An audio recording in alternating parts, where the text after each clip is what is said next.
As someone who's worked with hundreds of clients over the past 10 years to implement Jira and Atlassian, here are the 5 questions that I would ask if I am hiring a new Jira admin. So I'm going to go a little bit more in depth into each of these just to give a little bit more context. And the way we've outlined this is you will have a question and you have a good response and kind of a red flag response. So number 1, hire the person who pushes back. Really the core concept here is don't hire doers, hire architects. Don't hire admins, hire people who will push back to understand a problem before creating the solution. So for example, if someone comes and asks for a custom field, you don't want, and then the red flag here would be, the response would be, cool, I'm gonna go and create the custom field for you. Well, great on surface, right? The job is done, customer's happy, your team is happy, everybody's happy. That could create a lot of problems down the road because the response you actually want from the admin or the architect is, what are you actually trying to accomplish? What is the goal that you're trying to achieve here? Because sometimes a custom field is the right option, but sometimes it's not. Sometimes it's a label, sometimes it's a Rovo AI workflow, sometimes it's a description item. So sometimes users come to admins or architects with prescribed solutions that may not really achieve what they're looking for in the long term. So really what you want to hear is, before any kind of suggestion is made, before any action is done, is what are you trying to accomplish? That's going to be the good answer that you want here. Number 2 is to make sure that the admins make Jira smaller and not bigger. Now, what do I mean by that? There's thousands of things in Jira that you could do, if not millions, right? You could add custom fields, you could add requirements on transitions, you could add conditional logic to workflows. There's so many things you could do in Jira that gives you kind of too much control in a way. And the problem is, once you start adding in all of these things, all of these fields, all of these requirements, all of this friction, Jira becomes an absolute pain to use, and your team doesn't want to use it anymore. The goal with what we're doing in Jira is to make it as simple, as easy, as frictionless as possible for our teams to actually adopt it. One kind of a saying that we have internally here at Grid.io is that you want to make following easier than bypassing. Make the intended solution easier to follow than the alternative approach to bypass. That's what you want to do.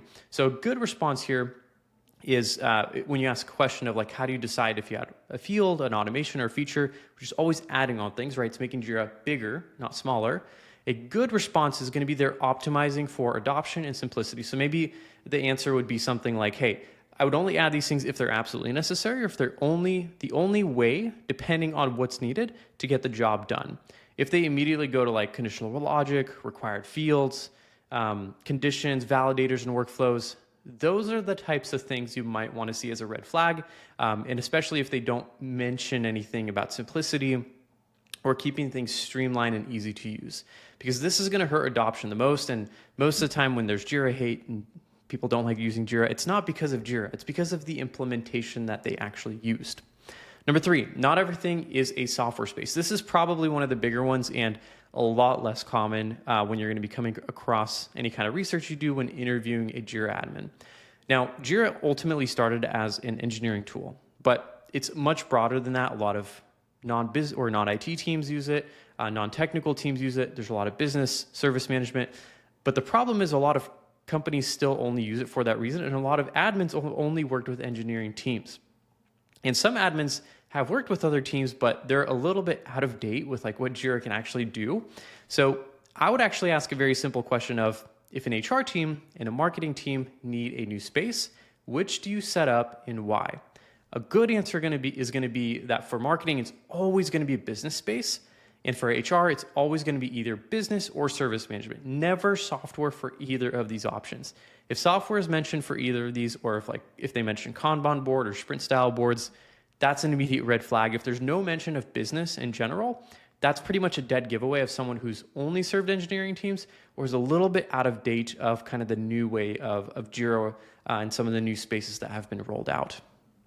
Number 4, ask about apps, and you want to listen for solutions, not features here. Back in data center days, apps were a big deal. Script runner was a big deal. So they actually made Jira really, really usable. In cloud, that's a whole different story. Script runner is almost irrelevant. 95% of the functionality doesn't exist in cloud, and there's not much you could do with it. So a good question to ask here is, what apps do you actually recommend? Good solutions here are kind of vertically integrated. They're solutions that are not features. So a feature would be like a checklist, right? And if someone says checklist or issue history or maybe one-off reports or something, those are not good things to add to Jira because most of that stuff could be done out of box, especially with all the new features rolling out. There's a new vibe coding in Rovo that can build Forge apps for you that could do a lot of this. But a lot of the things that you cannot do are solutions. Things like Tempo. Tempo allows you to do a lot of time tracking, capacity planning, financial planning, things that Jira is likely never gonna do, and things that are very, very hard to replicate out of box. Whereas other apps like checklists, there's other solutions for in Jira. You could use subtasks, you could use action items, a lot of things that can be alternatives for that. So that's one thing to watch out for. And by the way, if you want more content or context on like how we do things or how to set up Tempo, we do have a YouTube channel, grid.io. You could check this out. We do a ton of Jira content if you're interested.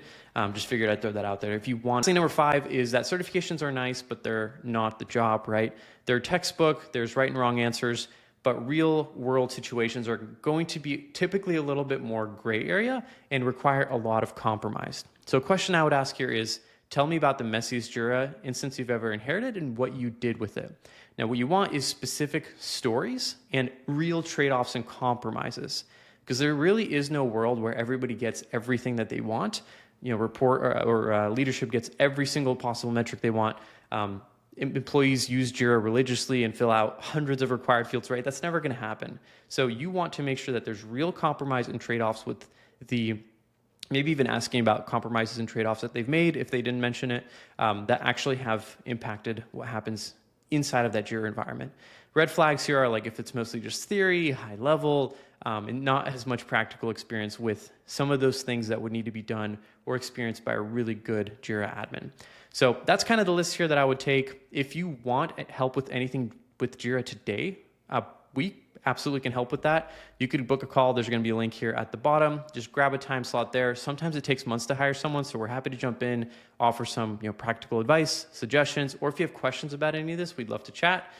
Or if you want to work with us, feel free to book a call. We'd love to work with you as well. And thanks for watching.